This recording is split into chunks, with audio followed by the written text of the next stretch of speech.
Chinese President Xi Jinping and the President of Serbia, Tomislav Nikolic, are now giving statements to the press. The two heads of state are holding a joint press conference. They're watching live footage from Belgrade, capital of Serbia. Speaking now is Serbian President Tomislav Nikolic. The President has just presented the Order of the Republic of Serbia and a grand caller to Chinese President Xi Jinping. That's the highest honor of Serbia. Chinese President Xi Jinping arrived in Belgrade on Friday. His three-day visit is the first by a Chinese head of state to Serbia in 32 years. Now situated in the middle of Central and Southeastern Europe, the Republic of Serbia is a pivotal part of China's Belt and Road Initiative. It is also the center of the 16+1 mechanism, which aims to facilitate cooperation between China and Central and Eastern European countries. Serbia wants to re-industrialize and hopes to benefit from increased Chinese investment and greater connectivity across the continent. Održane u čast pobjede nad fašizmom i nacizmom. Predsjednik Xi je istakao da je pristup predsjednika Srbije i pripadnika vojske Srbije na vojnoj paradi jasan signal. Now, for more insight into Chinese President Xi Jinping's state visit to Serbia, we're joined in the studio by Mr. Liu Mingli. Well, Mr. Liu, as we just witnessed, the Serbian President has just presented the highest honor of Serbia, the Order of the Republic of Serbia, and a grand caller to Chinese President Xi Jinping. What does this move say in diplomacy? Just before President Xi visit, President Nikolic has declared that Serbia will provide the most warm welcome for Xi Jinping. I think that's what they did at the highest honor of Serbia. That's rarely seen in Serbia history. I think that's a signal for the bilateral relations. I think Serbia will do more in the future to make a concrete cooperation with China. And during this visit, we have seen a lot of agreement which has been made, just we have seen. As in the future, there will be more opportunities according to the internal policies of the Serbian government. Now, Serbian government is economically is in a tough time, and the new government, which just established early this year, and have set up some economic priorities. And one is the privatization of state-owned enterprises. That's very important for the economic progress in this country. And according to IMF, where the Serbia get fund from, and IMF asked Serbia to speed up this privatization process. So I think it is a challenge for the current government of Serbia. And that's something that China and Serbia can work together, because many state-owned enterprises are low efficiency, they are suffering from loss, they don't make money. But and the government have to provide subsidy to these countries. And the government have a very high burden in terms of debt, so the government don't have the fund. So the privatization of state-owned enterprises is one of the priority of this government. And China. But is it required by the International Monetary Fund?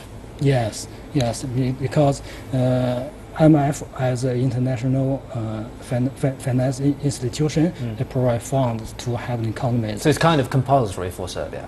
Yes, and they put conditions on Serbia. One of the precondition is to privatize these state-owned enterprises.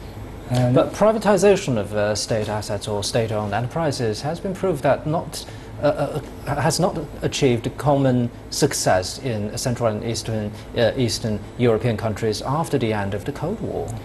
Yes, the privatization of state-owned enterprises is very controversial. Particularly the mandate from the IMF is very controversial, not only in Asia but also in Europe.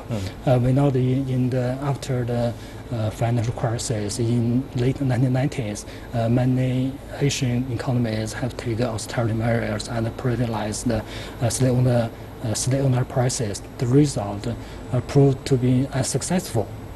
And it's also the case in Europe. Last month I visited Europe. I talked with some European friends. They also talked about the role of IMF in helping the European debt countries. IMF asked these countries to take austerity to privatize the public sector, including the state-owned enterprises.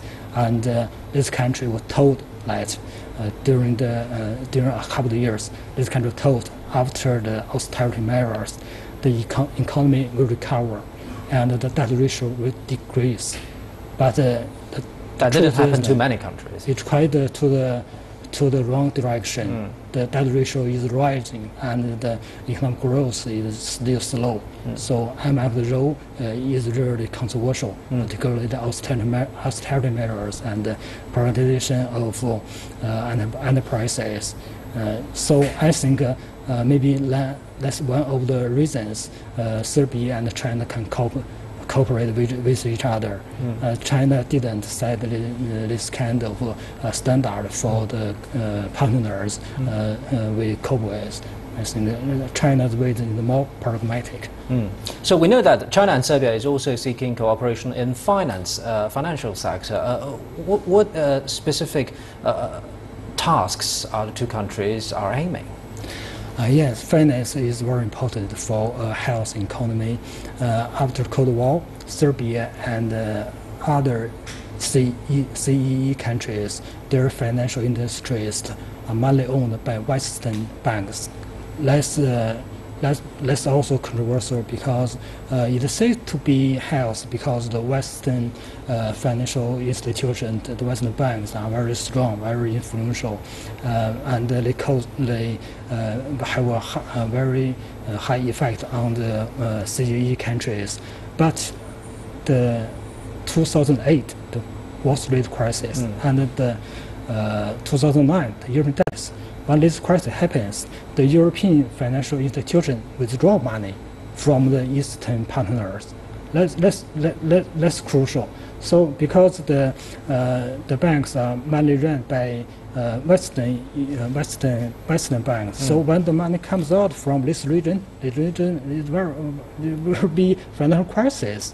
When this happened after 2009, there is a saying that a new Cold War was erected between the East and the West because the West, for their own reason, want to withdraw money, withdraw capitals from the East, and the East will be in trouble. So financially relying on the West is not so reliable. So maybe this is a lesson Serbia want to draw from the European debt crisis and then the financial crisis. And China, for the time being, China is going out, and China is also promoting a new financial institutions, including AIIB as a new financial institution. They are doing financial issues in a different way. Maybe they could help for the countries in this region. Interestingly, you mentioned several times saying that actually Serbia tried to approach the European Union to seek development and even prosperity for its own economy and its own nation, but seems the attempt has failed. What happened to the European Union's ambitious goal of common prosperity? There are many challenges in the European Union. For the time being, as the European Union is losing momentum for integration. The Second World War, the European need to find peace because both the First and the Second World War happened in Europe. So after the Second World War, they want to make peace. The reason, the solution is to integration, to integrate with each other for peaceful reasons. And for the time being, the young generations didn't understand that. Why we need integration for peace? peace is already there since I was born. So this generation don't understand why we need to integrate with each other. That's the difficulties in both United Kingdom and the European continent. That's a very serious challenge to the integration. So it's very hard for the integration to go further. It's also hard for Serbia to join this European Union. And to some observers, the voices of Central and Eastern European countries are actually missing from the European discourse. Do you agree? I think Serbia should, the European Union had set criteria for countries to join the European Union, and Serbia is working on that, and he is making efforts. But it's not a good time being for any new member state to join the European Union, because it's complicated already. There are so many internal challenges. Great security. Oh, we have to stop you there, Mr. Liu, and let's cross live to Belgrade again, where Chinese President Xi Jinping is making a statement to the press.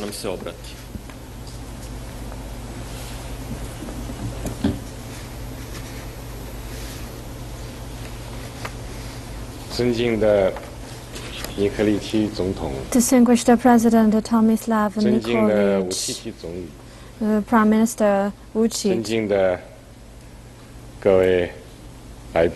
respected guests, also dear friends from the media, good morning.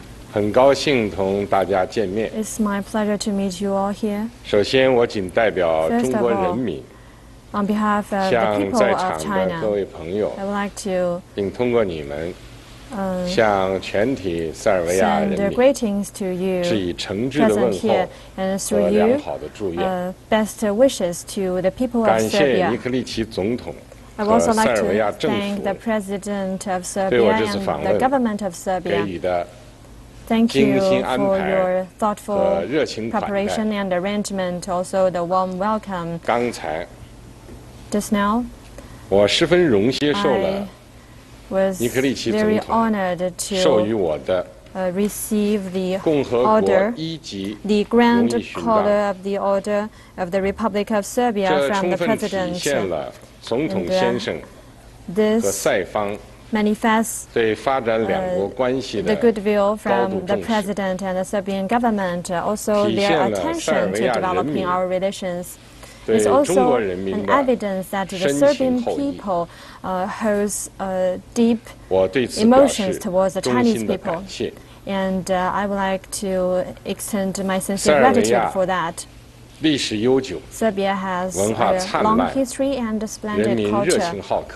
Also, warm-hearted people. This has left a deep and beautiful impression on me and also other members of the Chinese delegation. China and Serbia are all weather friends and also important partners. Our